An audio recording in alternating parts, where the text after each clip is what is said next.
ಈ ಒಂದು ಯುಗ ಪರಿವರ್ತನೆ ಸಮಯ ಅಂದ್ರೆ ಸಪ್ತಯುಗದ ಒಂದು ಹೊಸದಲ್ಲಿದ್ದೀವಿ ಅಥವಾ ಎಂಟ್ರಿ ಆಗಿದ್ದೀವಿ ಅಂತಂದಾಗ ಈ ಆದ್ರೆ ಅಷ್ಟೇ ಒಂದು ನೆಗೆಟಿವ್ ಫೋರ್ಸ್ ಅನ್ನೋದು ಕೂಡ, ಯಾಕಂದ್ರೆ ಯುದ್ಧ ನಡೀತಾ ಇದೆ.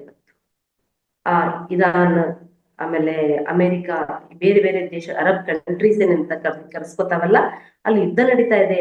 ನಮ್ಮ ಬೆಂಗಳೂರಲ್ಲಿ ಎಷ್ಟು ಹೋಟೆಲ್ಗಳು ಮುಚ್ಚಿ ಹೋಗ್ಬಿಟ್ಟಿದಾವೆ. ಆ ಆಟೋದವರು ಡಬಲ್ ಚಾರ್ಜ್ ತಗೋತಾರೆ. ಯಾಕಂದ್ರೆ ಕ್ಯೂ ಅಲ್ಲಿ ನಿಂತರೂ ಕೂಡ ನಮ್ಗೆ ಗ್ಯಾಸ್ ಸಿಗ್ತಾ ಇಲ್ಲ. ಇಂಥ ಸಮಯದೊಳಗಡೆ ಧ್ಯಾನ ಎಷ್ಟು ಮುಖ್ಯ ಆಗುತ್ತೆ ಮೇಡಮ್?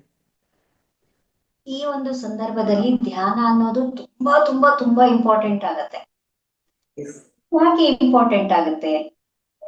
ನಮ್ಗೆ ಒಂದು ರೂಲ್ ಗೊತ್ತು, ನಮ್ಮ ಆಲೋಚನೆ ಇಡೀ ಯೂನಿವರ್ಸ್ ಅನ್ನ ತಲುಪುತ್ತೆ, ಆ ಯೂನಿವರ್ಸ್ ನಮ್ಗೆ ರಿಟರ್ನ್ ಕೊಡುತ್ತೆ. ಹೌದಲ್ವಾ? ನಾವು ಏನ್ ಯೋಚನೆ ಮಾಡ್ತೀವಿ ಅದನ್ನ ರಿಟರ್ನ್ ಕೊಡುತ್ತೆ ನಮ್ಗೆ ಯೂನಿವರ್ಸ್. ಮತ್ತೆ ನಮ್ಮ ಆಲೋಚನೆ ಹೇಗಿರ್ಬೇಕು ಅನ್ನೋದನ್ನ ನಾವು ಶುದ್ಧೀಕರಣ ಮಾಡ್ಕೊಳ್ಳೋದು ಹೇಗೆ? ನಾವು ನಾರ್ಮಲ್ ಮನುಷ್ಯರಾಗಿದ್ದಿದ್ರೆ ನಮ್ಮ ಮನಸ್ಸು ಎಲ್ಲಿಗೋಡುತ್ತೆ? ಮತ್ತೆ ಅದೇ ಯುದ್ಧ, ಅದೇ ವಿನಾಶ, ಅದೇ ನೋವು, ಅದೇ ಪ್ರಾಬ್ಲಮ್ಸು ಅತ್ತ ಕಡೆ ಹೋಗುತ್ತೆ. ಅದನ್ನೇ ನಾವು ಏನ್ ಮಾಡ್ಬೇಕು? ಧ್ಯಾನವನ್ನ ಮಾಡಿ ನಮ್ಮ ಮನಸ್ಸನ್ನ ಪರಿಶುದ್ಧ ಮಾಡ್ಕೊಳ್ತಾ ಹೋದಾಗ, ಆ ಕಡೆ ಗಮನವನ್ನ ನಾವು ಕಡಿಮೆ ಮಾಡಿದಾಗ ನಮ್ಮ ಗಮನ ಎಲ್ಲಿ ಹರಿಯುತ್ತೆ? ಅದ್ಭುತವಾದ ಸಾಧನೆ ಮಾಡ್ಬೇಕು, ಅದ್ಭುತವಾಗಿ ನಾನು ಈ ಪ್ರಪಂಚವನ್ನ ಒಳ್ಳೆ ಎನರ್ಜೀಸ್ ನಿಂದ ತುಂಬಬೇಕು. ನಾವು ಧ್ಯಾನ ಮಾಡ್ತಿದೀವಿ ಅಂದ ತಕ್ಷಣ ನಮ್ಮ ಒಳಗಡೆ ಭಾವನೆಗಳು, ಆ ಒಂದು ನಮ್ಮ ಆಲೋಚನೆಗಳು ಎಲ್ಲ ಏನಾಗುತ್ತೆ? ಸ್ಟಾಪ್ ಆಗತ್ತೆ. ಆ ಆಲೋಚನೆಗಳು ಸ್ಟಾಪ್ ಆದಾಗ ಏನಾಗುತ್ತೆ? ನಮ್ಮ ಒಳಗಡೆ ಪರಿಶುದ್ಧವಾದ ಭಾವನೆಗಳು ಹರಿಯೋದಕ್ಕೆ ಶುರುವಾಗತ್ತೆ. ಆ ಪರಿಶುದ್ಧವಾದ ಭಾವನೆ ಏನ್ ಮಾಡತ್ತೆ? ಇದು ಕೂಡ ಯೂನಿವರ್ಸ್ ನ ತಲುಪುತ್ತಲ್ವಾ? ಇದು ಯೂನಿವರ್ಸ್ ನ ತಲುಪಿದಾಗ ಏನಾಯ್ತು?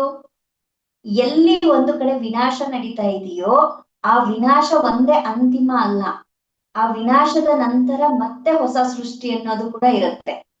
ಆ ವಿನಾಶದ ನಂತರ ನಡೆಯುವಂತಹ ಹೊಸ ಸೃಷ್ಟಿಯ ಕಡೆಗೆ ನಮ್ಮ ಗಮನ, ನಮ್ಮ ಎನರ್ಜಿ, ನಮ್ಮ ಒಂದು ಆಲೋಚನೆಗಳು ಹರಿತಾ ಹೋಗುತ್ತೆ. ಯಾವುದಕ್ಕೆ ನಾವು ಜಾಸ್ತಿ ಪ್ರಾಶಸ್ತ್ಯವನ್ನ ಕೊಡ್ಬೇಕು, ಯಾವುದಕ್ಕೆ ನಾವು ಹೆಚ್ಚು ಶಕ್ತಿಯನ್ನ ಕೊಡ್ಬೇಕು ಅನ್ನೋದನ್ನ ನಮಗೆ ಅರಿವು ಮೂಡೋದೇ ಧ್ಯಾನ ಮಾಡೋದ್ರಿಂದ.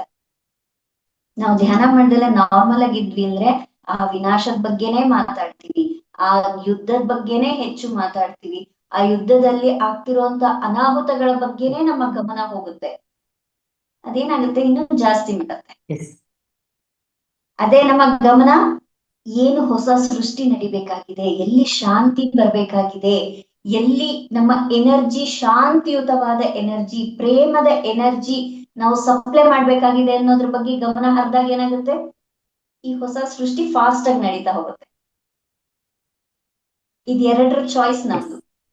ಈ ಕಡೆ ಹೋಗ್ಬೇಕಾ ಈ ಕಡೆ ಹೋಗ್ಬೇಕಾ ಅಂತ ಚಾಯ್ಸ್ ಮಾಡ್ಬೇಕಾಗಿರೋದು ನಾವೇ. ರೈಟ್ ಚಾಯ್ಸ್ ಮಾಡಿ, ರೈಟ್ ಚಾಯ್ಸ್ ಮಾಡಿದ್ರೆ ನಮ್ಮ ಎನರ್ಜಿ ರೈಟ್ ಸೈಡ್ ಹೋಗುತ್ತೆ. ಆ ರೈಟ್ ಸೈಡ್ ಏನ್ ಮಾಡುತ್ತೆ? ಅದ್ಭುತವನ್ನ ಸೃಷ್ಟಿ ಮಾಡುತ್ತೆ.